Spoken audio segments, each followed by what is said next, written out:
الشیطان اللعین الرجیم بسم اللہ الرحمن الرحیم الحمدللہ الذی جعلنا من المتمسکین بولایت امیر المؤمنین وأولادہ المعصومین صلوات اللہ علیہم اجمعین الحمدللہ علی ما انعم وَلَهُ الشُّكْرُ عَلَى مَا أَلْهَمَ وَالثَّنَاءُ بِمَا قَدَّمَ وَالصَّلَاةُ وَالسَّلَامُ وَالتَّحِيَّةُ وَالْإِكْرَامُ عَلَى سَيِّدِنَا وَمَوْلَانَا حَبِيبِنَا وَحَبِيبِ قُلُوبِنَا شَفِيعِنَا أَبِي الْقَاسِمِ مُحَمَّدٍ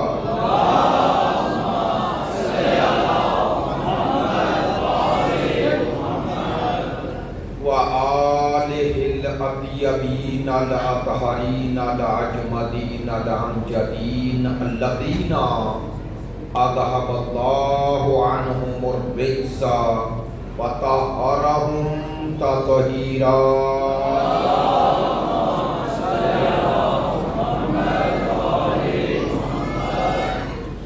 واللعنة الدائمة على منكري فضائلهم وغاصبی حقوقہم من الآن إلى قیام یوم الدین اما بعد فقد قال سبحانہ وتعالی فی کتابہ المجید بسم اللہ الرحمن الرحیم یا ایہا الذین آمنوا اتقوا اللہ وکونوا مع الصادقین صدق اللہ العلی العظیم ان اللہ وملائکتہ یصلون علی النبی یا ایہا الذین آمنوا صلوا علیہ وسلموا تسلیما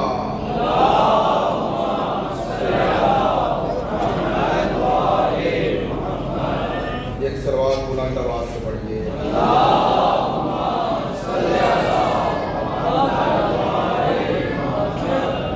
تمام حاضرین سے گزارش ہے چونکہ مجھے کہا گیا اس لیے تمام مرحومین اور آپ کے مرحومین شامل کرتے ہوئے جن مرحوم کا بھی انتقال ہوا ہے ان کو شامل کرتے ہوئے جمیع شہداء کو شامل کرتے ہوئے ایک مرتبہ سورہ فاتحہ اور 3 مرتبہ سورہ بسم اللہ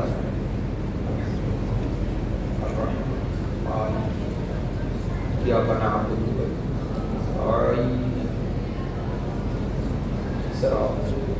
نام پڑھی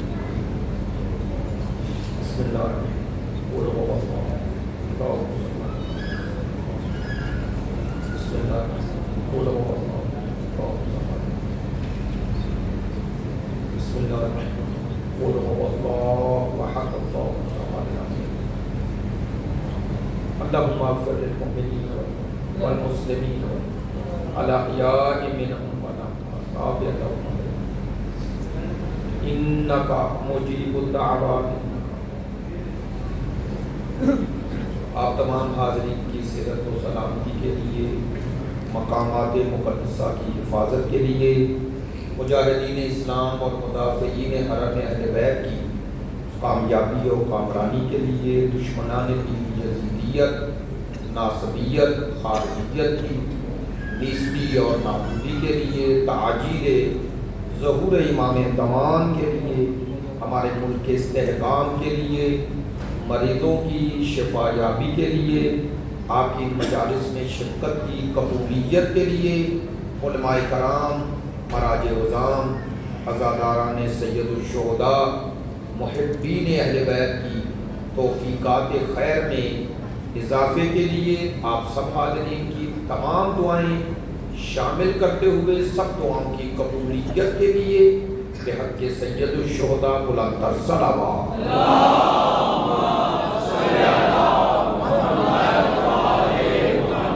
واجب الاحترام معزز و مکرم حاضرین مجلس، محبان اہل بیت، پیروان مکتب ولایت عاشقان مکتب شہادت سلسلہ گفتگو کی دوسری مجلس ہے۔ سورہ توبہ یا سورہ براءت اس کی آیت نمبر 119۔ چونکہ سورہ توبہ یا سورہ براءت کا ذکر آیا تو اس حوالے سے کچھ گزارشات، اور کل میں نے سلسلہ گفتگو میں 2 پہلو ذکر کیے نمایاں طور پہ، اسی کے گرد ہماری گفتگو زیادہ رہی کہ ایک تو بسم اللہ کا اس سورہ پر نہ آنا خود ایک دلیل ہے کہ باقی سوروں پر بسم اللہ اس سوروں کا جز ہے، اور اس سورہ پر نہیں ہے۔ اس کا سبب یہ ہے کہ زمانے تدوین رسالت مآب، یعنی جب قرآن مجید کی حکم سید الانبیاء سے یہ تدوین ہو رہی ہے اور اس پر مختلف دلائل موجود ہیں۔ سرکار دو عالم ایک اللہ کے آخری پیام کو اس طرح چھوڑ جائیں، یہ عقلاً اور نقلاً قبول نہیں ہے۔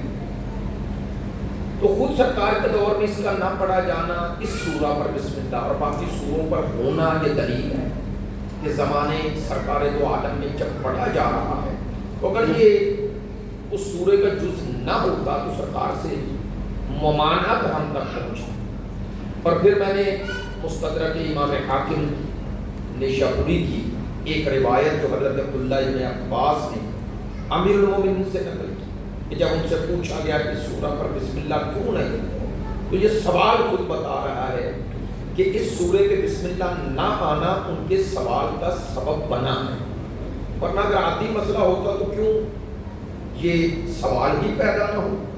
تو آپ کا فرمانا ہے انہا امان و براءت نزلت بالسیف، کہ بسم اللہ اللہ سے امان طلب کرنا ہے، اور یہ سورہ سیف کے ساتھ، براءت کے ساتھ، بیزاری کے ساتھ، یعنی ایک طرح کا جنگ مشرکین سے، دشمنان خدا سے اس کے ساتھ نازل ہوا۔ اور پھر اسی کے ضمن میں اس جملے کی وضاحت عرض کی کہ سورہ براءت کا آغاز ہی براءت سے ہوا، براءت من اللہ و رسول، اور بریء بھی لفظ اس میں آیا، تبرہ لفظ بھی قرآن مجید میں آیا۔ تو اس ضمن میں عرض کیا تھا کہ یہ لفظ براءت، تبرہ، اس کو جس معنی میں عموماً رائج کر دیا گیا دشمنان اہل بیت نے، پروپیگنڈے کا شکار عام مسلمان ہو گئے۔ وہ یہ سمجھ لیا کہ مکتب تشیع تبرہ بازی کا مکتب، نعوذ باللہ اس کا کام گالیاں دینا ہے اور یہی اس کا مکتب ہے، جبکہ ہم کہتے ہیں اس معنی میں جس معنی میں آپ فرما رہے ہیں اور ایک مکتب کو تنزل ذکر کر رہے ہیں، ایسا نہیں ہے۔ ہاں البتہ اگر آپ براءت کو، تبرہ کو وہ غلط چیز سمجھ بیٹھے ہیں تو وہ آپ کی غلطی ہے۔ قرآن مجید فرقان حمید میں براءت اور تبرہ ایک الہی وظیفے کے طور پر اللہ نے ذکر کیا ہے۔ دشمنان خدا و رسول سے یہ براءت جو پروردگار اپنے سورے کا آغاز کر رہا ہے، تو مومنین سے خدا یہی چاہتا ہے کہ وہ یہ براءت کریں، یہ بیزاری رکھیں، یہ دوری کریں۔ کن سے؟ جو اللہ اور اس کے رسول سے دور ہے۔ تو اگر یہ کوئی نعوذ باللہ فعل بد ہوتا، مذموم فعل ہوتا، اللہ کا ناپسندیدہ فعل ہوتا، تو خدا اسے اپنی طرف اور اپنے رسول کی طرف نسبت کیوں دیتا؟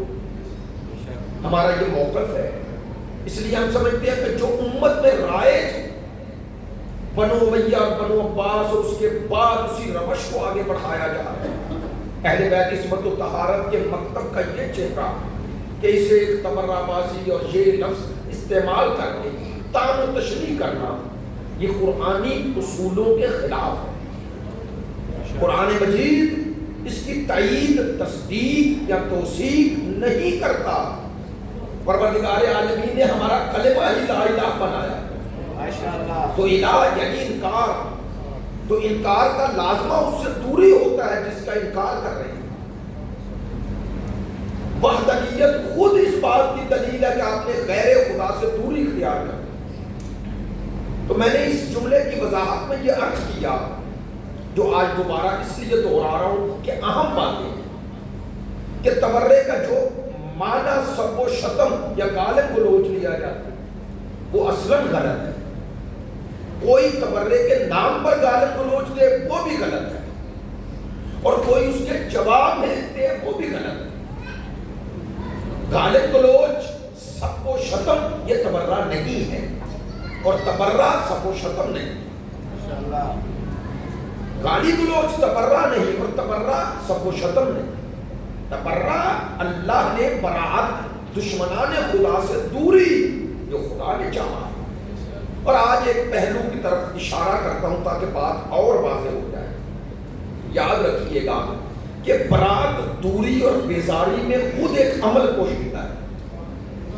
کہنا یہ چاہ رہا ہوں یہ کہنے سے زیادہ، قول سے زیادہ عمل سے مربوط ہے. عمل سے مربوط ہے. وہ کیسے؟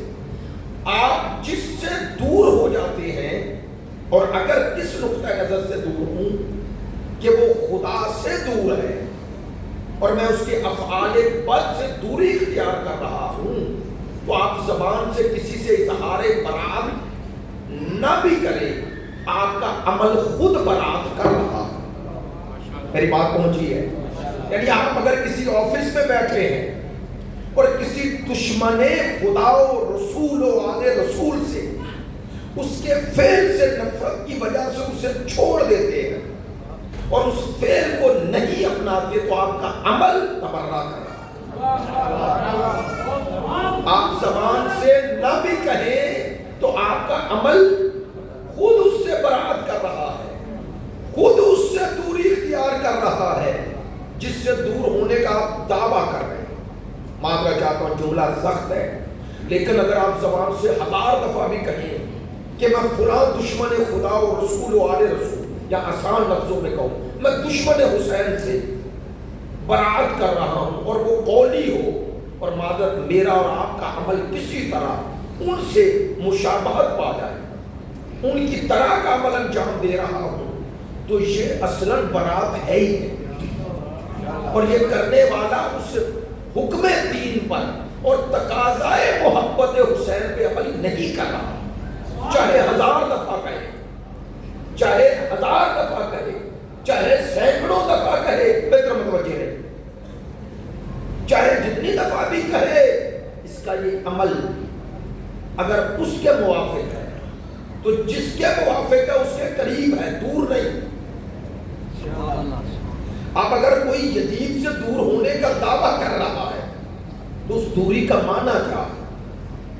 یزید سے نفرت کرنا اور بات ہے، برات کرنا اور بات ہے. یزید کے فعل بد سے دل میں ایک حالت نفرت پیدا ہو جائے یہ الگ مرحلہ ہے. لیکن ہوش رہے، ایک منٹ میری بات سن، آپ بالکل بے وقت نعرہ لگا رہے ہیں جو میں چاہ رہا ہوں، توجہ فرمائیں میری بات. میں معذرت چاہتا ہوں صلوات پڑھیے بلند آواز.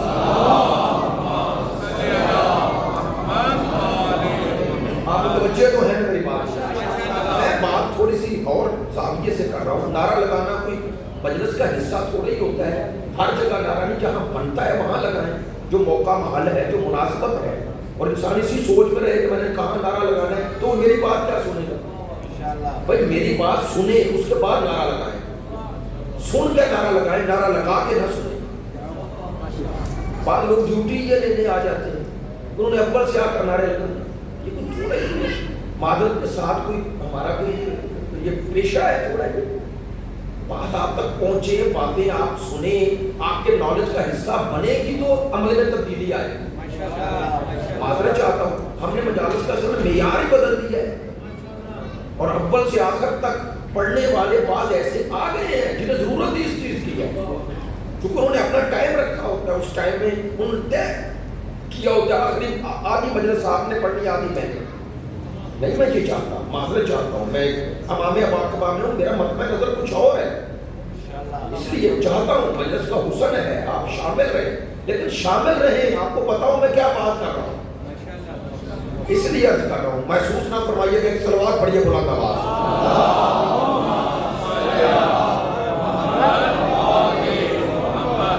تو عرض جو بات کرنا چاہ رہا تھا کہ دوری، یہ برات، یہ عمل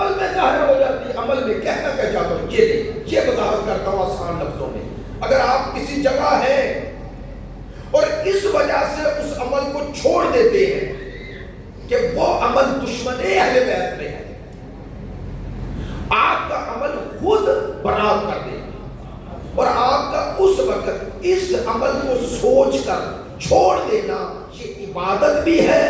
جہاں حسین کے قرب کا ذریعہ ہے وہاں دشمن حسین سے برات کا ذریعہ ہے۔ یہ کہہ رہا ہوں، یعنی کہنا یہ چاہ رہا ہوں لعنت کا تعلق لعن زبان سے ہے اور برات عمل سے ہے۔ میں نے جملہ کہہ لیا، لعنت بددعا ہے، بددعا قول سے تعلق رکھتی ہے اور برات عمل سے تعلق رکھتا ہے۔ اگر میں دشمن خدا کے لیے بددعا کروں تو لعن ہے، اور اگر اس کے فعل بد سے نفرت کرتے ہوئے عمل میں اس سے دوری اختیار کر لوں تو چلتا پھرتا دشمنان اہل بیت پہ تبرہ کر رہا ہے، ان سے برات کر رہا ہوں، ان سے دوری اختیار کر رہا ہوں۔ یہ عرض کرنا چاہ رہا تھا کہ برات تبرہ جو کہا گیا لعنت کے علاوہ اس کا یہ معنی ہے دشمنان خدا کے کردار کو پیش کیوں کیا جاتا ہے؟ اس لیے کہ ہم نے ان کا کردار اپنانا ہے اور ان کے کردار سے دوری اختیار کرنی ہے۔ اب توجہ فرمائیں گے، محبت حسین خود دشمن حسین سے دوری کا تقاضا کرتی ہے۔ بات کو توجہ ہو گئی؟ دیکھیں خدا سے محبت اس وقت تک دل میں آتی ہی نہیں جب تک غیر خدا دل سے نکل نہ جائے۔ جملہ بدل دوں، ہر غیر خدا کو چھوڑ کر خدا سے منسلک ہونا اسی کا نام ایمان ہے۔ ہر غیر خدا، ہر غیر خدا، اب غیر خدا 3 دفعہ کہا، اب غیر خدا کا ایک معنی یہی ہے آپ نے ان سے دور ہونا ہے جو خدا سے دور ہے، اور ان کا قرب اپنانا ہے جو خدا کے مقرب ہے۔ اسی لیے میرا یہ جملہ تو یاد ہوگا، لوگ کہتے ہیں غیر اللہ سے مدد نہ مانگو، تو ہم کہتے ہیں درست کہتے ہو، غیر اللہ سے مدد نہ مانگو، لیکن پہلے بتاؤ تو صحیح یہ پنجتن خدا کا غیر ہے؟ یہ خدا کے غیر ہے؟ بھائی اگر یہ خدا کے غیر ہوتے تو نماز اس کی اور درود ان پر کیوں ہوتا؟ اگر چلے ایک عوامی بات کر دیتا ہوں، عوامی تو نہیں لیکن چلے اس تناظر میں لے لے، اگر یہ خدا کا غیر ہوتے تو گھر اس کا اور در ان کے لیے بنتا؟ اور وضاحت کر دوں، اگر یہ خدا کا غیر ہوتے تو جنت اس کی اور سرداری ان کی ہوتی؟ یہ سرداری جو دی ہے یہ غیروں کو تھوڑی دی ہے، غیروں کو وہ اپنے گھر میں گھسنے ہی نہیں دیتا۔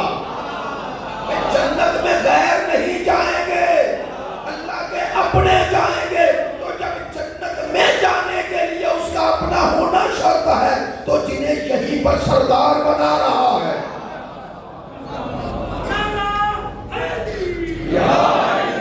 اب آپ نے مناسب نعرہ لگایا، یہ نعرے کا مناسب موقع ہے، اور اب آپ میرا خیال مطمئن بھی ہو گئے، اس لیے توجہ فرمائیں، ایک سلوات پڑھیے بلند آواز میں۔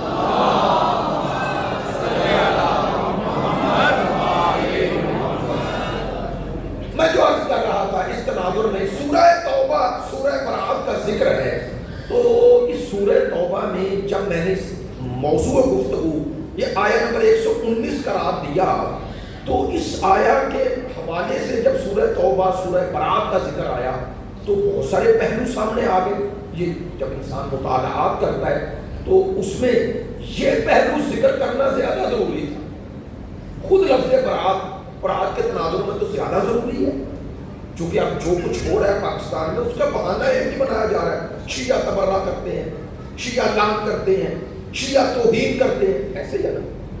تو ہم اپنے موقف کی وضاحت کر رہے ہیں کہ ہم جو برات کرتے ہیں وہ گالی نہیں، وہ برات لوگ اس موضوع کے اس پہلو کو آج سمیٹ رہا ہوں، ہم وہی برات کا معنی لیتے ہیں جو خدا لیتا۔ کاش میری بات پہنچے، بھائی جو تقاضا خدا اپنے دشمنوں سے برات کا کر رہا ہے، مصطفیٰ کر رہے ہیں، ہم وہی کرتے ہیں۔ ہم تو سنت خدا و مصطفیٰ پہ عمل کرتے ہیں. چلے بعد میں فضل بھی پیدا ہو جائے اور دلیل آپ تک اور پہنچ جائے. اس لیے میں چاہتا ہوں کہ آپ کی خدمت میں یہ پہلو بھی ضرور ذکر کروں جو قرآن مجید فرقان حمید میں مدعک سروات پڑھیے بلند آواز سے.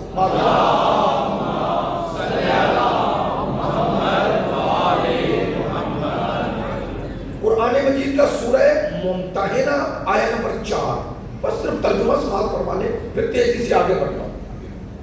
قد کانت لکم اسوۃ حسنۃ فی ابراہیم. خدا فرمانے تمہارے لیے نمونہ عمل ہے اسوہ حسنہ.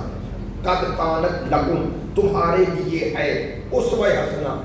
لوگوں کے لیے کن کا کون ہے اسوہ حسنہ؟ ابراہیم، حضرت ابراہیم کی ذات. والذین معہ، یہ معہ کہ انشاءاللہ جب انما صادقین اس میں بیان کروں گا. والذین معہ، اور وہ بھی تمہارے لیے نمونہ عمل ہے. اسوہ حسنہ کہا جائے نمونہ حسنہ، خوبصورت ماڈل. آسان لفظوں میں تمہارے لیے اسوہ حسنہ ہے ابراہیم. اس امت کو کہا جا رہا ہے، امت مصطفیٰ کو کہا جا رہا ہے. ہم کلمہ سرکار کا پڑھتے ہیں لیکن قرآن کہہ رہے ہیں ابراہیم کو نمونہ عمل بنائے. کیا مقام ہے اس ہستی کا.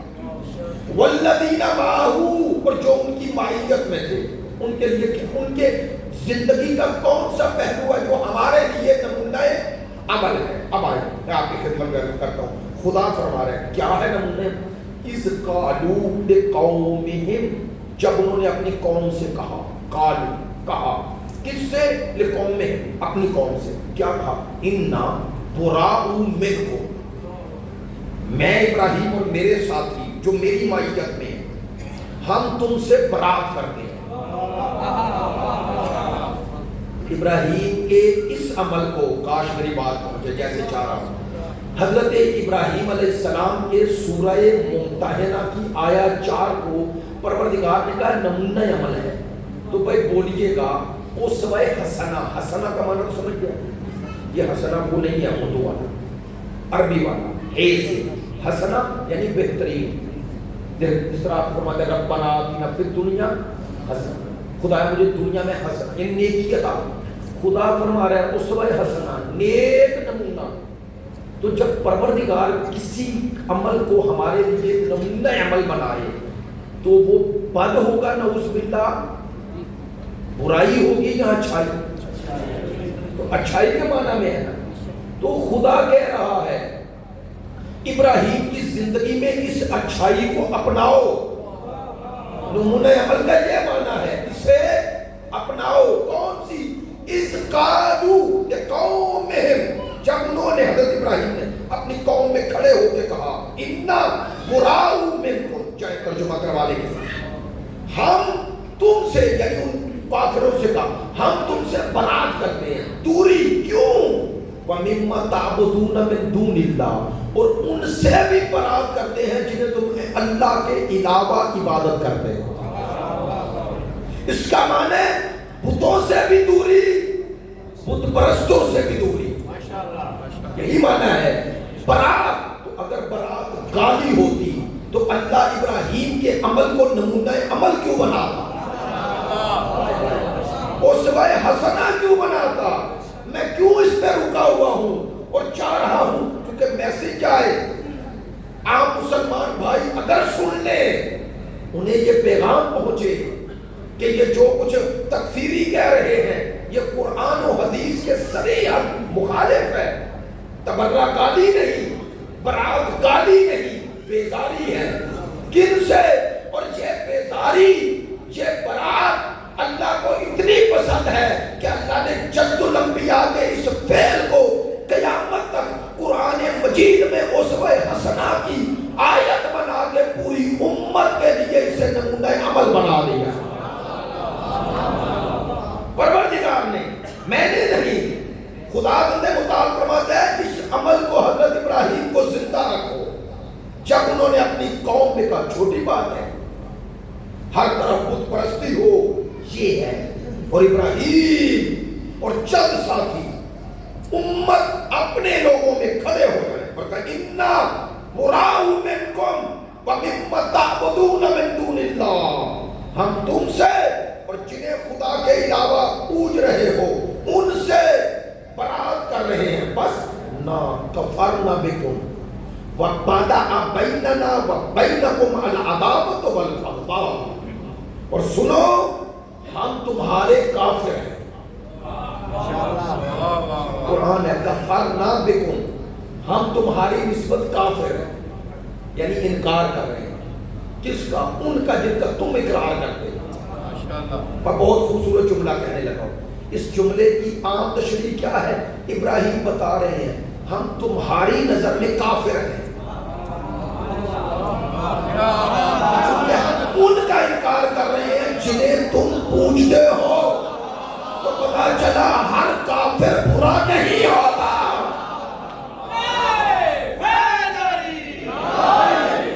کافر کا معنی انکار کرنا۔ بس یہ دیکھو کہ کافر کہنے والا کہہ کیوں رہا ہے۔ اگر کسی ایسوں کی نسبت کہہ رہا ہے، کافر جو اللہ سے دور ہیں، تو اس کے کفر کو تہمت نہ سمجھنا، اعزاز سمجھنا۔ بات میں توجہ ہوئی ہے؟ ہاں یہ ہے پہلو کفرنا بکم، اور کہا ہمارے اور تمہارے درمیان عداوت ہے اور بغض ہے۔ کب تک؟ تب تک حتی تؤمنوا باللہ، جب تک تم اللہ پر ایمان نہ لے آؤ۔ یہ حضرت ابراہیم، یہ ہے تبرہ، بات پہنچ گئی، یہ ہے برات، یہ ہے تبرہ کہ ان سے دور ہو جانا جو اللہ سے دور ہے۔ بات پہنچ گئی۔ سورہ ممتحنہ، سورہ برات، دونوں میں لفظ برات۔ سورہ بقرہ کی آیت نمبر 166 خدا فرما رہا ہے قیامت کے دن وہ جن کی اتباع کی گئی اور جو اتباع کرتے رہے ایک دوسرے سے تبرہ کریں گے۔ یہ لفظ برات آنا، سورہ کا نام برات رکھنا، حضرت ابراہیم کے اس فعل اور عمل کو اسوہ حسنہ کہنا اور اسے ایک اسوہ حسنہ بنا کے پیش کرنا دلیل ہے کہ برات گالی نہیں۔ اب کوئی تکفیری، کوئی دشمن مکتب اہل بیت اگر برات کو گالی کہے تو سمجھ لینا وہ مریض ہے اور اس کے دل میں بغض آل محمد کا مرض ہے، اور وہ انہیں بچانا چاہ رہا ہے جن سے تبرہ اور برات خدا و مصطفیٰ چاہ۔ ہم یزیدی اور یزیدیوں سے برات کرتے ہیں، تبرہ کرتے ہیں، اور یہی حسین سے محبت کی دلیل ہے۔ میری بات کا توجہ ہے؟ ہاں کل کا جملہ یاد ہے؟ وضاحت کر دوں، میں نے کل عرض کیا تھا کسی کو ماننا مشکل نہیں، جسے مان رہے ہو اسے چھوڑنا مشکل ہے۔ جملہ تشریح کر دوں، حسین کو ماننا مشکل نہیں، یزید کو چھوڑنا مشکل ہے۔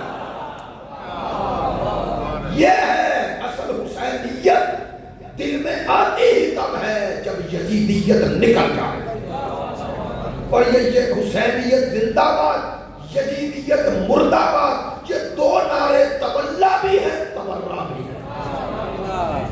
یزیدیت سے دوری اختیار کرنی ہے، صرف یزید سے نہیں، ہر دور کے ظالم سے، ہر دور کے دشمن انسانیت سے، ہر دور کے انسانوں کے قاتل سے، ہر دور کے مخالف دین سے، ہر دور کے مخالف انسانیت سے، ہر دور کے ظالم سے، جابر سے، فاسق سے، فاجر سے دور ہو جاؤ، یہی تبرہ ہے۔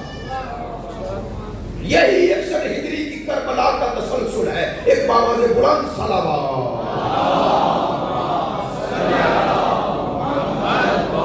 اب آئیں، میں نے اس سورہ کے وہ پہلو بیان کر دیے جو تھوڑے سے ذرا اس اعتبار سے آپ تک پہنچانا ضروری تھے کہ ہمارے اعتقاد کا ایک عظیم پہلو ہے یا ہمارے فروع دین میں تولا اور تبرہ ہے۔ اور میں ایک تکفیری کی بات کہتا ہے شیعہ مذہب اپنے مذہب کے بنیاد پر ہی گالیاں دینا اس کا مذہب ہے، یہ تبرے کا معنی ہے۔ تو ان باتوں کی وضاحت اگر موضوع سے مربوط آ جائے تو کرنا ضروری ہے۔ اب آئیں آپ سورہ برات میں آخری پہلو، اور کل انشاءاللہ آیات کو آگے لے کے بڑھیں گے۔ اس سورہ برات میں ایک مولا کی عظمت کا پہلو ہے، امیر المومنین علی بن ابی طالب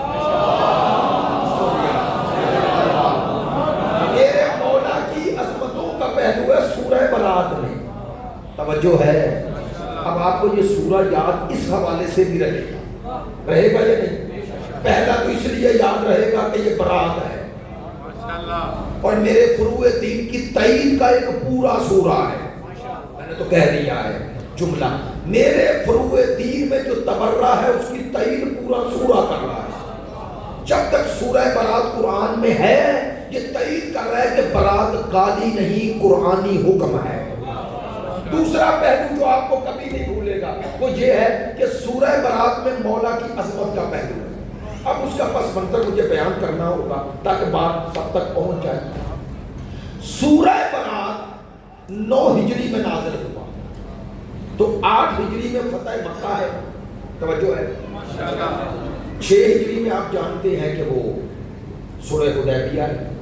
7 ہجری میں فتح خیبر ہے. 8 ہجری میں فتح مکہ ہے. 9 ہجری میں یہ سورہ برات نازل ہوا. اب توجہ فرمائیں، فتح مکہ کے بعد 2 سال حج آیا. 2 سال، ایک 8 ہجری شوال میں فتح مکہ ہوا اور سرکار دو عالم شوال کے بعد آپ جانتے ہیں مکے میں رکے نہیں، واپس آ گئے. اور جب یہ حج آیا تو سرکار دو عالم حج پہ تشریف نہیں لائے. ایک صحابی کے سرپرستی میں حجاج کا قافلہ بھیجا یہاں حج کرنے کے. 9 ہجری کا جب حج آیا، ذی الحجہ 9 ہجری کا آخری مہینہ، اس کے بعد اگلے سال سرکار آئے ہیں 10 ہجری اور اسی میں غدیر کا واقعہ ہے. یعنی سرکار دو عالم مکے سے جانے کے بعد سرکار دو عالم نے ایک ہی حج کیا ہے. مکے سے جانے کے بعد مدینے سے آگے، اور وہ 10 ہجری کا حج ہے جس کی واپسی پر واقعہ غدیر ہوا ہے. یہ توجہ ہے نا؟ یہ کیوں بیان کر رہا ہوں؟ کیونکہ اس میں یہ پہلو جو بیان کرنا چاہ رہا ہوں اس سے مربوط ہے. اس میں 8 ہجری کا حج گزرا. 9 ہجری 9 ہجری میں سورہ برات کی پہلی 9 آیات آئی. یہ جو کہا گیا نا برات کرو اللہ اور اللہ کا رسول، ان مشرکین سے جنہوں نے عہد کیا اور عہد کو توڑ دیا، یہ عہد کا اشارہ صلح حدیبیہ کی طرف ہے. البتہ وہ آپس میں قبیلوں نے ایک دوسرے سے جب عہد توڑا تو اسلامی حکم ہے جب وہ اپنے عہد پہ باقی نہ رہے تو آپ توڑ سکتے ہیں. تو جو انہوں نے وہ چونکہ میرے موضوع سے مربوط نہیں اس لیے تفصیل نہیں بتا رہا. 9 ہجری تک ایک واقعہ ہو رہا تھا مکے میں. وہ کیا کہ یہ جو مشرکین مکہ تھے یہ بھی مسلمانوں کے ساتھ آ کر، آپ جانتے ہیں وہ مکے کے رہنے والے تھے تو حج کا ایک پہلو ان کے ہاں تو تھا. مناسک حج کی انہوں نے ترتیب بدل دی تھی. مثلا طواف کرتے تھے تو عجیب و غریب طریقے سے بالکل برہنہ ہو گئے. تو اس وقت تک مشرکین مکہ بھی مکہ میں آ رہے تھے. یہ پہلی 9 آیات 9 نازل ہوئی اور ان آیات میں حکم تھا کہ جا کے مشرکین مکہ کو یہ پیغام سناؤ کہ 2 کام کرو، یا تو اسلام قبول کر لیں یا 4 مہینے کی آپ کو مہلت ہے. 4 مہینے میں مکے کی اور حرم کی حدود سے نکل جاؤ. حرم کی حدود ان میں آپ نہیں رہ سکتے. یہ جو ہے کیوں؟ چونکہ یہ پاک زمین ہے، اس پہ شرک کرنے والا اللہ کو پسند ہے. اصل مقصد ان سے دشمنی نہیں تھی، اصل مقصد شرک سے پاک کرنا تھا. اور اس کا مقصود و منظور یہ تھا کہ انسانوں کو حقیقی آزادی دی جائے. البتہ اسلام نے اس کے باوجود 4 ماہ کی مہلت، 4 ماہ توجہ فرمائیں، 4 ماہ کی مہلت دی گئی. اب جب یہ 9 آیات نازل ہوئی تو روایات میں ایسے ہی ہے، تفسیر در منصور اور دوسری روایات پڑھ لیں. سرکار دو عالم نے خلیفہ اول کو بلایا اور انہیں یہ 9 آیات دی اور کہا جائیں جا کر مکے میں اعلان کریں. توجہ رہے. میں نے پڑھا کہ کیا ریزن ہے. ہر جگہ تو مولا علی کو بھیجتے لیکن یہاں پہلے خلیفہ اول کو بھیجا اور آیات دے کے بھیجا اور کہا جاؤ. تو علامہ نقل نے بڑا خوبصورت جملہ لکھا. وہ فرماتے ہیں یہی ریزن تھا، یہی سبب تھا کہ ہر جگہ علی کو بھیجتے تھے تو لوگوں میں یہ سوال اٹھے کہ اپنا بھائی سمجھ کے بھیجتے ہیں اور ہر جگہ انہیں ہی آگے کر دیتے ہیں، کسی اور کو موقع ہی نہیں دیتے. تو وہ فرماتے ہیں یہ بھی اہتمام پروردگار تھا کہ پہلے کسی اور کو بھیج تاکہ میرا حکم آ جائے اور دنیا کو پتہ چل جائے علی کا انتخاب ادھر سے نہیں ہو رہا، ادھر سے ہو رہا ہے۔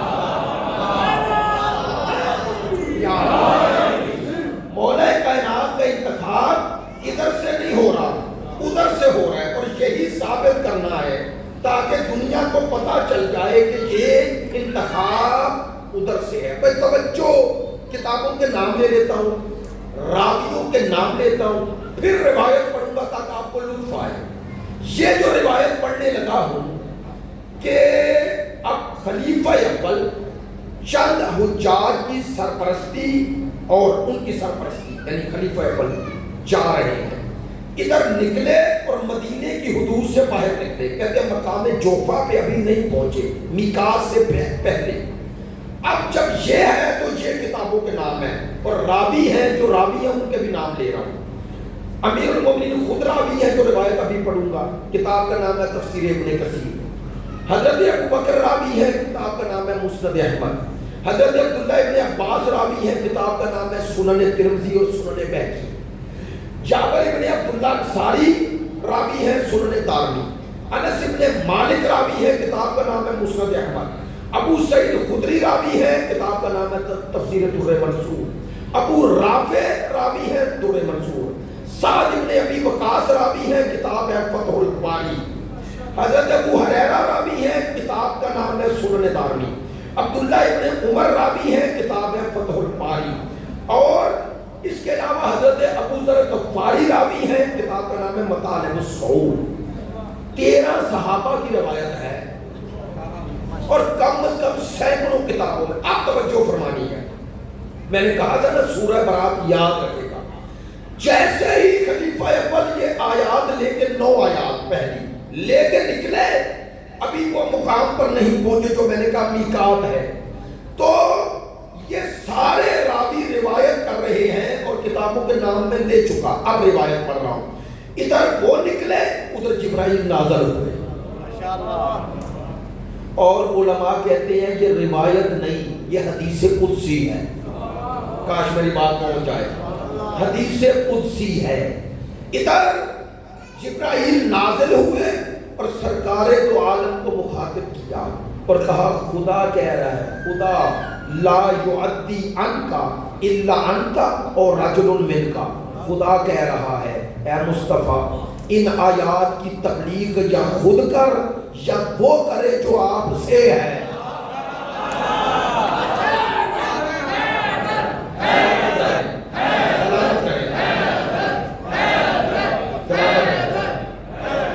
میری بات کا توجہ ہو گئی، متوجہ ہو گئے۔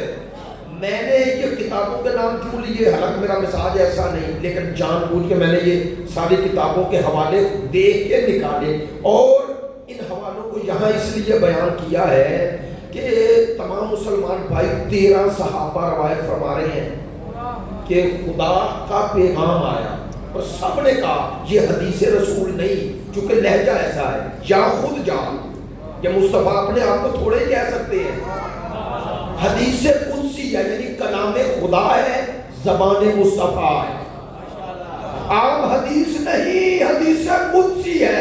خدا کہہ رہے ہیں اے مصطفیٰ یا خود جائیں یا اسے بھیجے جو آپ سے ہے۔ اب آئے تھوڑی سی بات ماشاءاللہ واضح ہو جائے تو اور وزن پیدا ہو جائے گا، دلیل بھی آپ تک پہنچ گئی۔ تو سوال یہ ہے یا خود جا یا اسے بھیج جو آپ سے ہے، اس کا مقصود و منظور کیا تھا؟ سنیے گا، یہ ہے ذرا بات جس کی توجہ چاہتا ہوں، اور اگر آپ نے توجہ فرمائی تو مجھے اس حوالے سے بات پہنچانے میں آسانی ہوگی۔ دیکھیں 2 طرح کے امت کے فریضے ہیں، 2، ایک فریضہ رسالت کا ہے، ایک فریضہ امت کا ہے۔ توجہ، رسالت کا فریضہ کیا ہے؟ رسالت کا فریضہ یہ ہے جب وہاں سے حکم آئے تو رسول پہنچائے، امت تک جب پہنچ جائے حکم تو امت اس حکم کو پھیلائے۔ توجہ ہو گئی؟ مصطفیٰ کا فریضہ ہے پہنچائے، امت کا فریضہ ہے پھیلائے، اسے عام کرے۔ پہلا منصب رسالت ہے، منصب امت نہیں۔ میں ہر بندے کی ممکن ہے متوجہ نہ ہو. پہلا منصب کہ حکم امت تک پہنچے، اس کا وسیلہ مصطفیٰ ہے، وہ ہے منصب رسالت. اسی لیے پہلا حکم یہ تھا، چلے آسان کر رہا ہوں بات سمجھانے کے لیے مثال دے رہا ہوں. پہلا حکم یہ تھا کہ ولایت علی کا حکم پہنچاؤ. دوسرا حکم تھا جو جو سن رہا ہے پھیلائے. نہیں توجہ ہو رہے. قدیر کی آیت پڑھ لو، یا ایھا الرسول، امت سے نہیں کہا جا رہا، پہلے رسول سے کہا جا رہا ہے آپ پہنچائیں، آپ پہنچائیں. اور پھر امت کو کہیں فَيُبَلِّغُ الْحَاضِرُ غَائِبًا، جو حاضر ہے غائب تک پہنچائے. پلے پہلا فریضہ رسالت کا. پر توجہ، بات ذرا مشکل ہے. یہ جو خدا نے کہا نا یا خود جا یا وہ جو آپ سے ہے، یہاں دونوں چیزیں ثابت کر رہا ہوں. خدا نے کہا مصطفیٰ یہ جو حکم ہے نا کہ انہیں کہو حدود حرم سے نکل جائیں، یہ منصب رسالت سے تعلق رکھتا ہے. اس لیے اسے یا خود پہنچائیں یا وہ جو آپ جیسا ہے. تو آپ جیسے سے مراد کیا؟ خود نہیں پہنچا سکتے تو اسے بھیجیں جو آپ کے بعد آپ کی جگہ لے گا.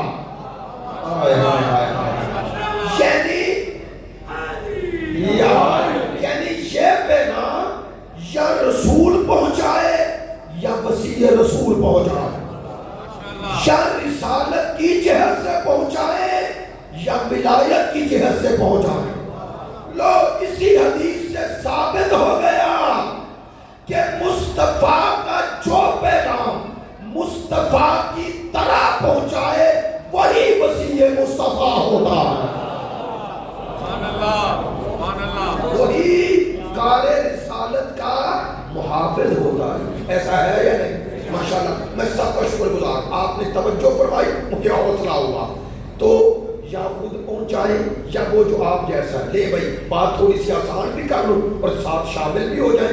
یہ میری گفتگو تو ہوتی ہے ایسی ہے، میں ایک طرح کی ایک ڈگر کی گفتگو اس لیے نہیں کرتا کہ گفتگو متوازن ہونی چاہیے، اس میں پیغام بھی ہو اور فضائل بھی ہو.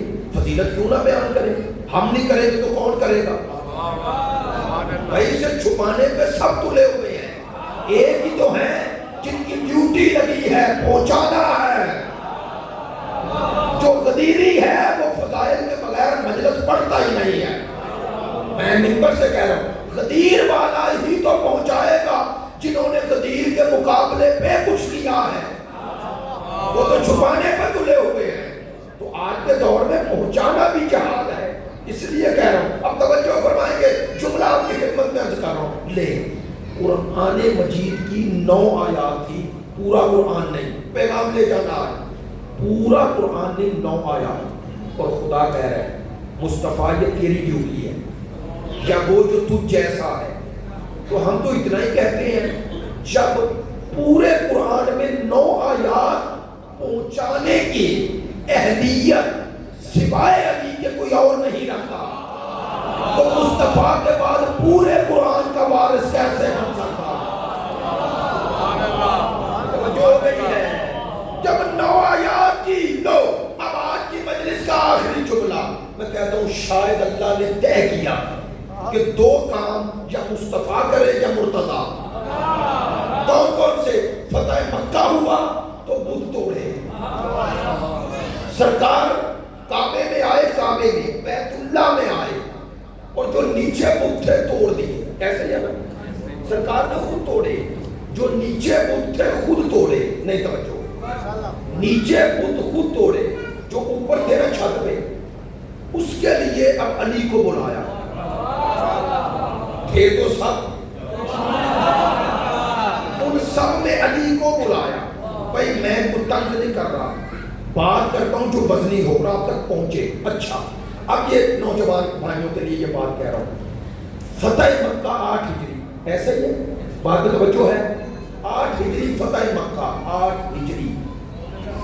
ایک سلوات پڑھیے بلند آواز.